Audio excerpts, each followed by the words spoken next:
नमस्कार बच्चों, स्वागत है हमारे YouTube channel Vipin Verma psychology में। बच्चों, आज हम फिर आपके सामने उपस्थित हो रहे हैं नए क्वेश्चंस की सीरीज के साथ और कुछ सवाल हम डिस्कस करेंगे जो चाइल्ड डेवलपमेंट एंड पेडागोजी के लिए मोस्ट इम्पॉर्टेंट सवाल है। हमने चुन करके आपको सिखाने और बताने के लिए इन सवालों पर चर्चा करने जा रहा हूं। बच्चों, जैसा आप जानते हैं पेपर पोस्टपोन हो चुका है, लेकिन आप अपनी तैयारी कंटिन्यू रखेंगे। यहाँ लापरवाही नहीं, क्योंकि ज्यादातर स्मार्ट स्टूडेंट के साथ ये दिक्कत होती है कि जब पेपर पोस्टपोन होता है तो वो धीरे धीरे क्या करते हैं, तैयारी में उनके अंदर धीरे धीरे क्या है, उससे दूर हटने लगते हैं। लेकिन आपको ऐसा नहीं करना है, इसलिए मैं छोटे छोटे वीडियो आप तक लगातार पहुंचा रहा हूं ताकि आपका जो नॉलेज है वो रिवाइज होता जाए और आप नया सीखते रहें और कुछ भूले ना, ताकि परीक्षा जब हो तो आप पूरी तैयारी के साथ वहां उपस्थित हो जाएं। तो हम सवाल लेंगे, सवाल पर चर्चा करेंगे, उनकी टेक्निकल टर्मिनोलॉजी डिस्कस करेंगे, सही ऑप्शन बताएंगे और पेपर का पीडीएफ का लिंक हम आपको डिस्क्रिप्शन बॉक्स में दे देंगे। तो वहां से आप पेपर भी पीडीएफ फॉर्म में सॉफ्ट कॉपी डाउनलोड कर पाओगे।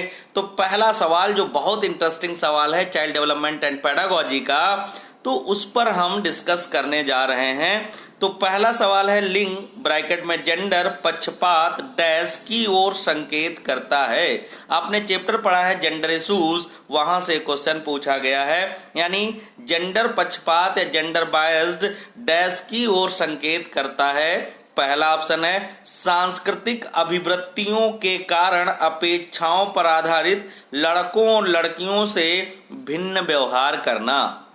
हमारे सोसाइटी में एक कल्चरल एटीट्यूड है कि लड़कों से कुछ उम्मीद की जाती है और लड़कियों से कुछ उम्मीद की जाती है। उस आधार पर आप अपेक्षा करेंगे कि ये लड़के गतिविधियां करें और लड़कियां गतिविधियां करें। दूसरा है अनुवांशिक विभिन्नताएं, जेनेटिकल डिफरेंसेस, अनुवांशिक विभिन्नताएं जो लड़कों और लड़कियों में मौजूद है। सीधी सी बात है, जेंडर के बिहाफ पर लड़कियों में अलग जेनेटिकल स्पेशलिटीज होती है और लड़कों में अलग होती है। एवरी इंडिविजुअल, कोई भी इंडिविजुअल हो, उसके अंदर जेनेटिकल प्रॉपर्टी यूनिक होती है। तीसरा ऑप्शन है स्त्रियोचित और पुरुषोचित विशेषताओं में सापेक्षिक रूप से स्वयं का बोध। ये भी एक बढ़िया बात है, लेकिन ये क्वेश्चन पूछा गया है पक्षपात की ओर संकेत करता है। स्त्रियोचित, स्त्री होने पर स्त्रियों को गर्व होना चाहिए और पुरुष होने पर पुरुषों को गर्व होना चाहिए, तो ये तो अच्छी बात है। और चौथा ऑप्शन है अपने शरीर विज्ञान के कारण लड़कों और लड़कियों के बीच विभिन्नताओं की स्वीकृति। चौथा ऑप्शन है अपने शरीर विज्ञान के कारण लड़कों और लड़कियों के बीच विभिन्नताओं की स्वीकृति। तो ये भी एक ऑप्शन है। अब यहां देखना है, कठिन सवाल है, चारों ऑप्शन में से कौन सा सही ऑप्शन आपके लिए है। क्वेश्चन फिर से हम रिपीट कर दे रहे हैं, अच्छा सवाल है। जेंडर यानी लिंग पक्षपात डैश की ओर संकेत करता है। तो पहला ऑप्शन है, यानी पक्षपात किस ओर संकेत करता है, चार कंडीशन पर। पहली कंडीशन सांस्कृतिक अभिवृत्तियों के कारण अपेक्षाओं पर आधारित लड़कों और लड़कियों से भिन्न व्यवहार करना। अब यहाँ जो सही ऑप्शन होगा जेंडर पक्षपात, इसी बात को इंडिकेट करता है कि लिंग के आधार पर कार्य का बंटवारा करना। अब लड़की से उम्मीद की जाए कि वो बुलेट ना चलाए और लड़के से उम्मीद की जाए कि वो बुलेट चलाए। लड़के से उम्मीद की जाए कि वो खतरों का खिलाड़ी हो, लड़की से उम्मीद की जाए कि वो एकदम डरावनी या सुस्त या शांत रहने वाली हो। क्या ये बात सही है? तो ये बात पक्षपात हो जाएगी कि लड़कों से उम्मीद की जाए कि वो गणित पढ़ें और लड़कियों से उम्मीद की जाए कि वो होम साइंस पढ़ें। तो ऐसी जो स्थिति है ये पक्षपात को डिफाइन करती है, इसलिए ऐसी स्थिति पक्षपात की ओर संकेत कर देगी। यहां पर जो सवाल का ऑप्शन सही होगा वो फर्स्ट ऑप्शन राइट ऑप्शन माना जाएगा। अच्छा सवाल था, कठिन सवाल था। देखते हैं दूसरा सवाल। एक उच्च प्राथमिक विद्यालय में शिक्षक के रूप में आपके पास कक्षा में कुछ ऐसे बच्चे हैं जो प्रथम पीढ़ी के रूप में विद्यालय आ रहे हैं। आपके द्वारा निम्नलिखित में से किसे किए जाने की संभावना सर्वाधिक है। अब पहले आपको ये क्लियर होना चाहिए कि प्रथम पीढ़ी के विद्यार्थी कौन होते हैं। प्रथम पीढ़ी के विद्यार्थी वो विद्यार्थी होते हैं जिनके घर में उस बच्चे से पहले कोई स्कूल गया नहीं होता। वो पहला बच्चा जब स्कूल में दाखिला या एडमिशन लेके स्कूल जाना और अपनी स्कूली प्रक्रिया या स्कूली पढ़ाई को शुरू करता है, इसको हम प्रथम पीढ़ी का स्टूडेंट कहते हैं, फर्स्ट जनरेशन स्टूडेंट कहते हैं। तो एक उच्च प्राथमिक विद्यालय के शिक्षक के रूप में आपके पास कक्षा में कुछ ऐसे बच्चे हैं जो प्रथम पीढ़ी के रूप में विद्यालय आ रहे हैं। आपके द्वारा निम्नलिखित में से किसे किए जाने की संभावना सर्वाधिक है? 4 कंडीशन दी गई, इसमें से किस एक संभावना को अधिक किए जाने की है संभावना? तो पहला ऑप्शन है माता पिता को बुलाएंगे और उनसे अपने बच्चों का ट्यूशन लगाने को नम्रता पूर्वक कहेंगे। आप उनसे रिक्वेस्ट करेंगे कि भैया ये प्रथम पीढ़ी के बच्चे हैं, तुम लोग भी नहीं पढ़े लिखे हो तो ट्यूशन लगवा दो। दूसरी कंडीशन है कक्षा गतिविधि के समय और गृह कार्य के लिए उन्हें बुनियादी सहयोग और अन्य सहायता उपलब्ध कराएंगे। उन बच्चों को लिखने में जो दिक्कत आएगी, बोलने में जो दिक्कत आएगी, पढ़ने में जो दिक्कत आएगी, उसके लिए जो बेसिक या छोटी छोटी हेल्प होंगी वो आप करेंगे। तीसरी बात, उन्हें याद करने के लिए और उत्तरों को 5 बार अपनी उत्तर पुस्तिका में लिखने के लिए गृह कार्य देंगे।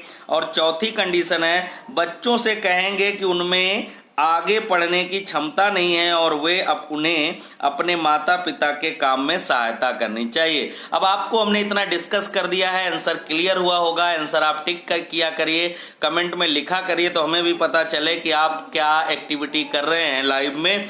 तो पहला ऑप्शन यहाँ था, दूसरा था, तीसरा था, चौथा था। तो सही ऑप्शन है दूसरा कि प्रथम पीढ़ी का बच्चा, टीचर का काम ही प्रत्येक बच्चे की क्षमताओं को इतना आगे बढ़ाए ताकि वो दुनिया का सबसे अच्छा इंसान बन जाए। हर बच्चे के अंदर सीखने की क्षमता होती है, प्रत्येक बच्चा यूनिक है, सृजनकर्ता की सबसे अनमोल कृति शिशु है। अगले सवाल नंबर 3 की तरफ हम बढ़ रहे हैं। बहुत इंटरेस्टिंग होने वाला है ये वीडियो और आप ऐसे ही ऑप्शन को टिक करते रहिए जिससे आपको भी पता चलेगा कि आपका नॉलेज कैसा है, कहीं धीरे धीरे कम तो नहीं हो रहा।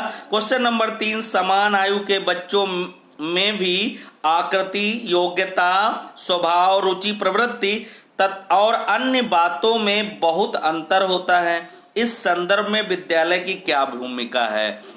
अब दो कोई बच्चे एक जैसे नहीं होंगे, सबके अंदर उसकी बनावट, उसका इंटरेस्ट, उसका फेस, उसकी समझ सब कुछ अलग होगा। इस आधार पर एक विद्यालय की क्या रोल है किसी बच्चे की लाइफ में, इसको बताना है। पहला है सुनिश्चित करना कि प्रत्येक बच्चे को अपनी क्षमताओं के अनुसार विकास के अवसर मिले। ये सबसे बढ़िया बात है क्योंकि भारत जैसे डेमोक्रेटिक कंट्री में शिक्षा एक अधिकार की तरह है। प्रत्येक बच्चे के लिए निःशुल्क एवं अनिवार्य शिक्षा की बात की गई है। तो यहाँ प्रत्येक बच्चे को अवसरों की समानता मिलनी चाहिए, वो चाहे गरीब हो, चाहे अमीर हो, चाहे इंटरेस्ट अलग हो। जिसका जो क्षमता है उस आधार पर या जो रुचि है, जो उसके अंदर स्पेशलिटी है, उस आधार पर उसको अवसर मिलना चाहिए। तो पहला ऑप्शन यहाँ राइट है। दूसरा भी देख लेते हैं, बच्चों में आकलन के लिए नियामक मानक स्थापित करेंगे, मतलब एक स्टैंडर्ड लेवल पर एक नॉर्म बना देंगे और उस पर उसका आकलन करेंगे। तीसरा सुनिश्चित करना कि शिक्षक मानकीकृत निर्देश और पाठ्य पुस्तकों का उपयोग करें। मानकीकृत स्टैंडर्ड लेवल पर बात करोगे तो कई सारे बच्चे उस स्टैंडर्ड पर फिट नहीं होंगे, बाहर चले जाएंगे। सुनिश्चित करना, चौथा ऑप्शन सुनिश्चित करना कि सभी बच्चों का विकास एक ही प्रकार हो। जब दो बच्चे जुड़वा एक जैसे नहीं होते तो दो का विकास कैसे एक जैसा हो जाएगा। क्वेश्चन नंबर 4 पर जा रहे हैं, यानी क्वेश्चन नंबर 3 का जो सही ऑप्शन था वो फर्स्ट है। क्वेश्चन नंबर 4 पर हम चर्चा कर रहे हैं। क्वेश्चन नंबर 4 है, एक समावेशी कक्षा में किसी शिक्षिका की सबसे महत्वपूर्ण भूमिका है। क्वेश्चन नंबर 4 इंक्लूसिव क्लास से संबंधित एक समावेशी कक्षा में किसी शिक्षिका की सबसे महत्वपूर्ण भूमिका है। पहला ऑप्शन है कक्षा के लिए ऐसी योजना बनाना कि प्रत्येक बच्चा समान गति से आगे बढ़े। यह संभव है कि कोई दो बच्चे समान गति से आगे बढ़ पाए। दूसरा, यह सुनिश्चित करना कि शिक्षिका कक्षा को मानक निर्देश दे रही है स्टैंडर्ड लेवल पर।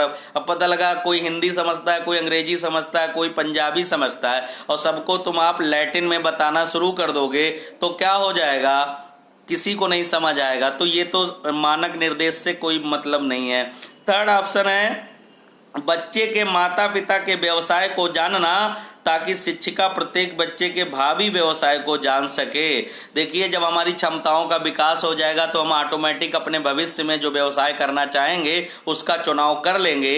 शिक्षिका हमें दिशा निर्देश नहीं दे पाएगी व्यवसाय के चुनाव में। चौथा ऑप्शन सुनिश्चित करना कि प्रत्येक बच्चे को अपनी संभावनाओं को प्राप्त करने का अवसर मिले। इंक्लूसिव क्लास में यही होती है, प्रत्येक बच्चे के लिए एक ऐसा वातावरण बनाकर देना ताकि प्रत्येक बच्चा अपनी संभावनाओं को, जो बनना चाहता है, जो करना चाहता है, जो उसका इंटरेस्ट है, फ्यूचर में वो ऐसा कर पाए, इसके लिए उसका आधार तैयार करना ही टीचर का इंक्लूसिव क्लास में मेन रोल होता है। क्वेश्चन नंबर 5 यानी 4 का 4 नंबर सही है। क्वेश्चन नंबर 5 हम देखते हैं, अपनी कक्षा में बच्चों को उनकी अपनी अवधारणाओं को बदलने में आप किस प्रकार सहायता करेंगे। तो यहाँ पहला ऑप्शन, अवधारणाओं के बारे में बच्चों को अपनी समझ को व्यक्त करने का अवसर देंगे। दूसरा ऑप्शन है बच्चों को सूचनाएं लिखकर उन्हें याद करने के लिए कहेंगे। और तीसरा ऑप्शन है यदि बच्चों की अवधारणाएं गलत है तो उन्हें दंड देंगे। और चौथा ऑप्शन है तथ्यात्मक यानी फैक्चुअल जानकारी देंगे। तो कोई नहीं सही, इसमें सही ऑप्शन है पहला, अवधारणाओं के बारे में बच्चों को अपनी समझ व्यक्त करने का अवसर देंगे।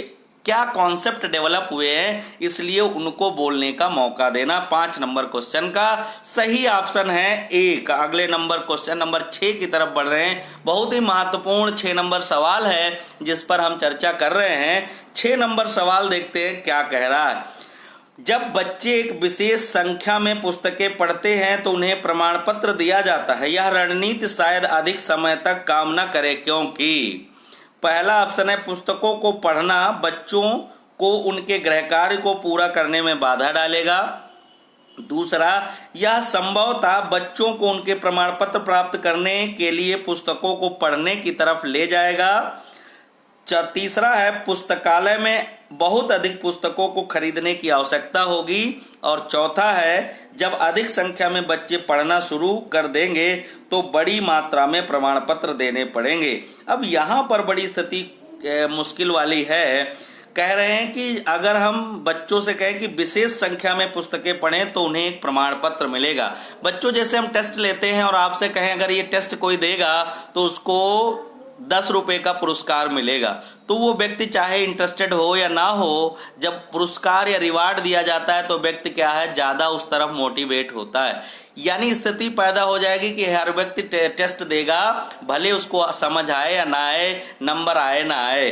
तो यहाँ ऐसी स्थिति होगी। 6 नंबर क्वेश्चन का दूसरा ऑप्शन राइट होगा। यह संभवतः बच्चों को केवल प्रमाण पत्र प्राप्त करने के लिए पुस्तकों को पढ़ने की तरफ ले जा सकता है, क्योंकि वहां रिवार्ड है कि जो पढ़ेगा उसको प्रमाण पत्र दिया जाएगा। क्वेश्चन नंबर 6 का सही ऑप्शन आपने जाना और गलत ऑप्शन पर भी मैंने चर्चा की। अगला सवाल नंबर 7 है कि किसी कक्षा में शिक्षक की भूमिका, कोई भी क्लास हो, स्कूल हो, उसमें टीचर का रोल एज ए फैसिलिटेटर होता है। लेकिन यहाँ देखते हैं पहला ऑप्शन है सीधे तरीके से प्रश्न पूछना और विद्यार्थियों को सही उत्तरों के लिए तैयार करना। दूसरा ऑप्शन है समय सारणी का कठोरता से पालन करना और पाठ्यक्रम में बंधे रहना। तीसरा है सीखने को विश्वसनीय स्थितियां जुटाना और विद्यार्थियों को स्वतंत्र चिंतन की सुविधा देना। और चौथा है अपने ज्ञान से विद्यार्थियों को परिपूर्ण करना और उन्हें परीक्षा के लिए तैयार करना। तो बच्चों यहाँ थर्ड ऑप्शन सही है। क्यों नहीं सही हुआ? पहला, सीधे तरीके से ज्ञान पहुंचाना ट्रांसफर ऑफ इंफॉर्मेशन हो जाएगा, जबकि हमें लागू क्या करना है? Creation of knowledge. दूसरा, समय सारणी लचीली पाठचर्या चाइल्ड सेंटर्ड अप्रोच को इनहेंस करती है, तो कठोर प्रकार का कैरिकुलम या समय सारणी आप लागू नहीं कर सकते। और चौथा ऑप्शन इसलिए नहीं सही होगा कि परीक्षा की तैयारी नहीं, जीवन की तैयारी कराते हैं स्कूल। परीक्षा तो कोई भी पास कर लेगा, पढ़ा लिखा हो या ना पढ़ा लिखा हो, रट्टा मार करके, इसलिए जीवन की तैयारी कराई जाती है। तो चौथा इसलिए नहीं सही होगा। क्वेश्चन नंबर 8 की तरफ हम बढ़ रहे हैं और 8 नंबर सवाल है निम्नलिखित में से कौन सा कथन बच्चे की त्रुटियों के संबंध में सबसे उपयुक्त है? ये सवाल कभी ऐसा नहीं होता कि सेंट्रल टीटी, केबीएस, एनबीएस और शिक्षक भर्ती परीक्षाओं जैसी परीक्षाओं में ना आता हो। त्रुटियां चैप्टर नंबर 4, चैप्टर नंबर 3 और chapter number 2 national curriculum framework में हर जगह मेंशन है। गलतियां part of learning, errors part of learning होती हैं। गलतियां हमारे अधिगम का हिस्सा होती है। क्वेश्चन पूछा गया निम्नलिखित में से कौन सा कथन बच्चे की त्रुटियों के संबंध में सबसे उपयुक्त है? पहला ऑप्शन है बच्चों की गलतियां एक खिड़की के समान होती हैं यह जानने के लिए कि वे किस प्रकार सोचते हैं। बिल्कुल सही ऑप्शन है। दूसरा, गलतियों से बचने के लिए बच्चों को शिक्षक का अनुकरण करना चाहिए। नकल से सीखना नहीं होता, सीखना होता है बच्चों खोज के द्वारा, ऐसा मॉडर्न साइकोलॉजी बताती है। तीसरा ऑप्शन है बच्चों की गलतियों को गंभीरता से लिया जाना चाहिए और उन्हें कठोर दंड दिया जाना चाहिए ताकि गलतियां दोहराए ना। कठोर दंड से किसी का कोई भला नहीं होगा। 96 नंबर पेज पर नेशनल कैरिकुलम फ्रेमवर्क में मेंशन होता है कि कुटाई करने से 3 नुकसान होते हैं। बच्चे का सेल्फ रिस्पेक्ट खत्म होता है, एजुकेशन से इंटरेस्ट कम होता है और वो धीरे धीरे अपने प्रति विचार या अवधारणाएं गलत बनाने लगते हैं। तो सही ऑप्शन क्वेश्चन नंबर 8 का पहला है कि गलतियां खिड़की की तरह होती हैं जिससे लोगों को, शिक्षकों को और सबको पता चलता है कि बच्चे सोचते कैसे और चिंतन कैसे करते हैं। अगले सवाल की तरफ हम बढ़ें। क्वेश्चन नंबर 9 है आकलन शिक्षण अधिगम प्रक्रिया का अभिन्न अंग है क्योंकि प्रॉपर फीडबैक देता है सबको। किसको? शिक्षक को, छात्र को और एजुकेशन सिस्टम को। आकलन शिक्षण अधिगम प्रक्रिया का अभिन्न अंग है क्योंकि क्वेश्चन नंबर 9 पहला ऑप्शन बच्चों को अंक दिए जाने चाहिए ताकि वे समझ सके उनके सहपाठियों की तुलना में कहां पर हैं। तुलना करना, कंपटीशन बढ़ाना आकलन और मूल्यांकन का प्रकार नहीं है या उद्देश्य नहीं है। आकलन से अध्यापक बच्चों के अधिगम को समझता है और अपने शिक्षण की प्रतिपुष्टि होती है। सही ऑप्शन दूसरा है क्योंकि critical elaborative feedback for teacher, student and education system, ये इवैल्यूएशन या असेसमेंट एंड इवैल्यूएशन का डिफिनीशन है। तीसरा ऑप्शन है आकलन ही एकमात्र तरीका है जो आश्वस्त करता है कि शिक्षकों ने पढ़ाया और बच्चों ने सीखा। आकलन से कुछ नहीं जाना जा सकता कि किसने पढ़ाया और किसने सीखा। बच्चे फेल नहीं होते, वो व्यवस्था फेल होती है। अगला ऑप्शन है आज के समय में केवल अंक ही शिक्षा में महत्वपूर्ण, ये भी बात सही नहीं है। क्वेश्चन नंबर 9 का सही ऑप्शन है दूसरा। तो आपको क्लियर हुआ। क्वेश्चन नंबर 10 की तरफ हम बढ़े। बहुत लेंदी क्वेश्चन 10 नंबर लिखा गया है। पीडीएफ में देखेंगे जब आप डाउनलोड करेंगे तो कितने जबरदस्त सवाल हैं। सारे मोस्ट इंपॉर्टेंट और चुनिंदा सवाल आज हम डिस्कस कर रहे हैं। आपकी रिस्पॉन्सिबिलिटी है कि आप आंसर करें, क्वेश्चंस को रिपीट करें, वीडियो देखें और लोगों तक पहुंचाते रहें ताकि आप भी एजुकेट हो और आपसे जो जानने वाले, आपके मिलने वाले, वो भी प्रॉपर तरीके से चीजों को सीखे। क्वेश्चन नंबर 10 है पाठचर्या ऐसी हो जो पाठ्यपुस्तक के ज्ञान को पुनः प्रस्तुत करने के स्थान पर बच्चों को अपनी आवाजें पाने, कार्य करने के लिए, अपनी जिज्ञासा का पोषण करने, प्रश्न पूछने और जांच पड़ताल करने तथा अपने अनुभवों को बांटने तथा विद्यालय के ज्ञान के साथ जोड़ने में सक्षम बनाएं। एनसीएफ 2005 के पृष्ठ 13 यानी 13 में इस पृष्ठभूमि में एक शिक्षक की प्राथमिक भूमिका क्या होनी चाहिए। एनसीएफ के चैप्टर नंबर 2 में पेज नंबर 13 पर इन्होंने डिस्कस किया कि ये बात लिखी गई है। उस आधार पर एक टीचर का रोल क्या होना चाहिए। पहला ऑप्शन है यह सुनिश्चित करना कि शिक्षिका अच्छे प्रश्न पूछे और विद्यार्थी अपनी उत्तर पुस्तिका में उत्तर लिखें, ये भी बात सही नहीं है। दूसरी है बच्चों को उनकी अपनी समझ और अपने ज्ञान को साझा करने के पर्याप्त अवसर मिले, ये बात सही है। तीसरा ऑप्शन है बच्चों के अनुभवों को निरस्त कर पाठ्य पुस्तकों पर ध्यान दिया जाना चाहिए, रटंत विद्या की तरफ नहीं ले जाना चाहिए, इसलिए तीसरा सही नहीं है। पाठ्यपुस्तक में अध्याय को क्रमवार पूरा, केवल सिलेबस खत्म करना टीचर का उद्देश्य नहीं होना चाहिए। यानी क्वेश्चन नंबर 10 इतना लेंदी सवाल लेकिन सही ऑप्शन दूसरा। कितना आसान है। नेशनल कैरिकुलम फ्रेमवर्क जिसने पढ़ा चैप्टर नंबर 4, चैप्टर नंबर 3 और चैप्टर नंबर 2, दुनिया में उसको कोई चाइल्ड डेवलपमेंट और पैडागॉजी में हरा नहीं पाएगा। बच्चों अब मास्टर बन जाएंगे जिसने नेशनल कैरिकुलम फ्रेमवर्क पढ़ा। हमने पूरी प्लेलिस्ट बना रखी है अपने चैनल विपिन वर्मा पर, जाएंगे वहां प्लेलिस्ट में जाएंगे, एनसीएफ को सीक्वेंस से डिटेल में डिस्कस डिस्कस किया है, एक बार देखें जो नए बच्चे जुड़े हुए हैं या जो हमसे अभी तक नेशनल करिकुलम फ्रेमवर्क नहीं पढ़े हैं। क्वेश्चन नंबर 11 बहुत ही छोटा और इंटरेस्टिंग सवाल है। बच्चों को अपने अध्ययन में प्रयास करने हेतु प्रोत्साहित करने के लिए शिक्षकों को डैश की आवश्यकता होती है।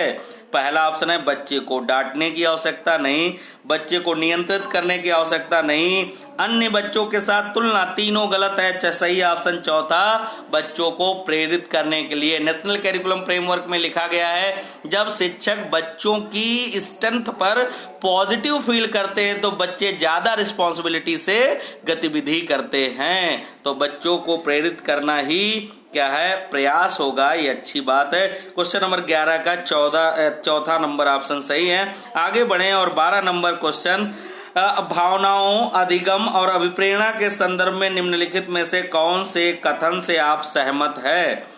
तो प्रेरणा, अधिगम और भावनाएं, तीन बातें ली गई हैं। तो इनमें कौन से कथन हैं जिनसे आप सहमत हैं? कुछ नया सीखना इस पर निर्भर करता है कि इसमें हम कितने निपुण हैं। सीखने के लिए भावनाओं को अलग रख देना चाहिए। तीसरा है प्रेरणा और सीखने के साथ भावनाएं घनिष्ठ रूप से जुड़ी हैं। और चौथा, सीखने के लिए अभिप्रेरित करने में भावनाओं की कोई भूमिका नहीं। थर्ड ऑप्शन राइट है। प्रेरणा और सीखने के साथ भावनाएं घनिष्ठ रूप से जुड़ी हैं, बिल्कुल सही बात है। आपको पता होना चाहिए अभिप्रेरणा या प्रेरणा एक ऐसी ऊर्जा है जो किसी कार्य को शुरू करने, जारी रखने और लक्ष्य तक पहुंचाने में मदद करती है। इसलिए सीखने में भावनाओं का बड़ा रोल है।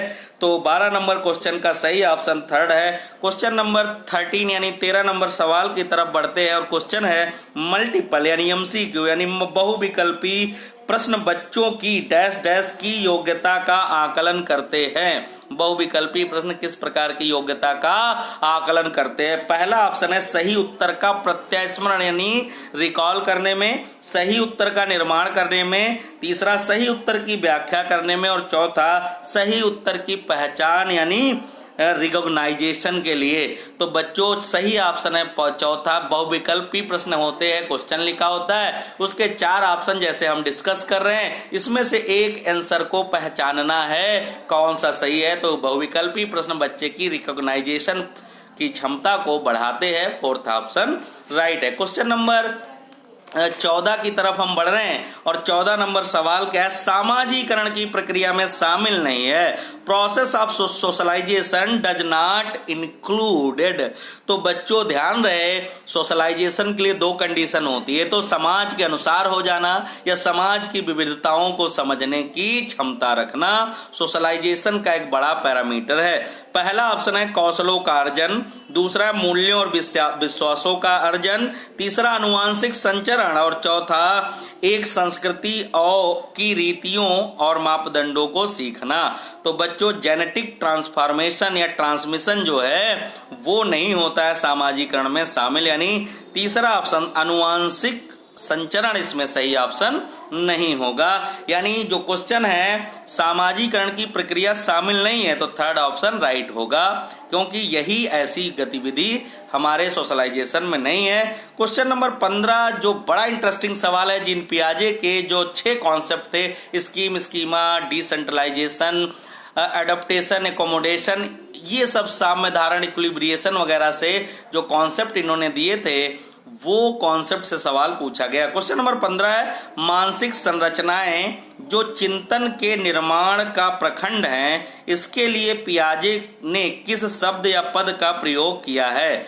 पहला ऑप्शन है विकास के क्षेत्र यानी जोन ऑफ डेवलपमेंट, दूसरा जीन, तीसरा मैचुरेशन ब्लॉक परिपक्वन खंड और चौथा स्कीमाज यानी अवधारणाएं। सही ऑप्शन है चौथा। स्कीमा क्या होता है? एक पावरफुल स्टिमुलस होता है जो एक बायोलॉजिकल प्रोसेस या मेंटल प्रोसेस से के लिए रिस्पॉन्सिबल होता है। क्वेश्चन नंबर 15 का फोर्थ ऑप्शन राइट ऑप्शन है। तो बच्चों आज हम 15 सवाल ही डिस्कस करेंगे, अगले वीडियो में इसके आगे के सवाल डिस्कस करेंगे।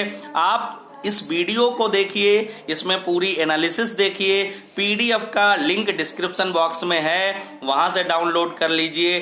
तो पीडीएफ पेपर मिल जाएगा आपको जो हमने डिस्कस किया है। बच्चों वीडियो को लाइक, सब्सक्राइब और अपने अनुभव कमेंट में जरूर लिखा करो कि आपको वीडियो कैसा लगा, आपको क्या चीजें अच्छी लगी, इसके बारे में भी लिखो। कुछ नया पढ़ना चाहते हो, कोई कंफ्यूजन है तो वो भी कमेंट में लिखो, या कुछ और अपने कैरियर से रिलेटेड कुछ चीजें पूछते हो तो वो भी हमें पूछो। संडे को हम विद्यार्थी वार्ता में लेकर आते हैं जिसमें डिस्कस करते हैं। तो बच्चों स्वस्थ रहिए, एकदम मस्ती से पढ़ाई करते रहिए और ध्यान रखिए पेपर जब भी हो तो आपकी कोई तैयारी हड़बड़ाहट वाली ना हो, सारे कॉन्सेप्ट आपके क्लियर हो। बहुत बहुत धन्यवाद।